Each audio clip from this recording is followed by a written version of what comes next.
Nilikuwa najiuliza hapa hela ya Kenya na ya Tanzania ipi ni kubwa. Lakini leo nimetoka hapa na 1000. Nimeenda dukani, nimenunua mkate wa 500, hela nyingine imebaki, nimenunua sukari ya 300, kabaki na 200 nikanunua na viungo vya chai. Nimekuja kunywa chai na mkate kwa shilingi 1000. Ndio nikagundua kwamba kumbe hela ya Tanzania ni kubwa kuliko ya Kenya.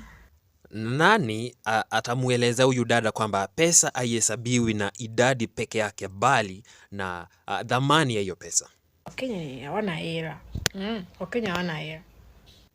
Kwa mfano, ukiwa na hiyo 1000 ya Tanzania ni pesa nyingi sana mno. Lakini ukifanya makosa uvuke nayo mpaka uje Kenya, kuisha wewe, inakuwa shilingi 50. Achana na hiyo, nasema kwamba umenunua kiamsha kinywa na hiyo shilingi 1000. Ukikuja nayo Kenya, hata kuamka peke yake huwezi amka nayo. Na ndio maana wakaka wa Kenya wanawapenda sana wadada wa Tanzania, kwa sababu wa Tanzania hapo kusema kwamba wakaka wa Kenya wanaendea wadada wa Tanzania, sababu ushaipeana kwamba kama 1000 inaweza kukufanyia hayo mambo yote ambayo ni shilingi 50 hapa Kenya, kumaanisha ukimtumia mdada wa Tanzania shilingi 200 ya Kenya, hiyo ni pesa ambayo imebadilisha maisha yake. Naambia hela ya Tanzania ni kubwa.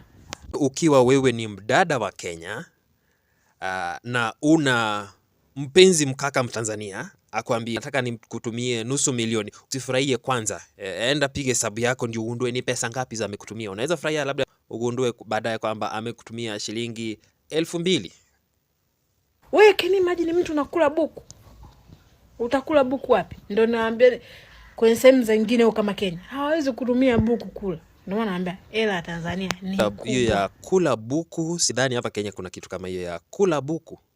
Huo ni msamiati mpya, labda tuseme tu imetupita kama Wakenya, kwa sababu labda tuko na jina ingine ya kula buku, lakini sio hiyo ambaye anaitumia. Labda Watanzania watuelezee kula buku ndio nini hiyo, kwa sababu si najua hiyo ni kusoma labda. Mimi ndo nimechanganyikiwa. Kati ya Tanzania na Kenya ipi kubwa? Mimi ninavyojua ya Tanzania. Hapa kama kuna lingine mniambie, au unajichanganya hapo mnieleze.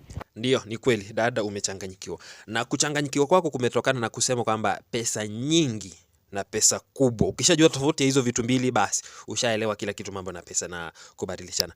Kwa mfano, ukiwa na shilingi 129 za Kenya, uko na dola moja ya Kimarekani. Hakuna mwenye ako na pesa kubwa kuliko ingine. Nyote mko sawa. Mmoja ako na shilingi 129, mwingine ako na dola moja ya Kimarekani. Katika soko la kimataifa kile kitu ambacho mtanunua ni sawa. Lakini ukitumia idadi utagundua kwamba huyu Mkenya ambaye ako na shilingi 129 ana pesa nyingi. Lakini nyingi haimaanishi kwamba ni kubwa. Zote ni sawa. Kumaanisha kwamba kama unafanya kazi Tanzania, tumia hizo pesa Tanzania umalize. Usijaribu kuzibadilisha ziwe pesa za Kenya ndio ukuje kuzitumia hapa Kenya. Unaweza ukaathirika vibaya sana. Lakini ukiwa Mtanzania unafanya kazi Kenya, enda na hizo pesa nyumbani kwenu, utakuwa tajiri mkubwa sana sana mno zaidi. Kama ameelezea kwamba anaweza tumia 1000 kunywa staftahi, kumaanisha kwamba ukivuka kwenda Tanzania pesa ya Kenya inakuwa na dhamani, lakini ukirudi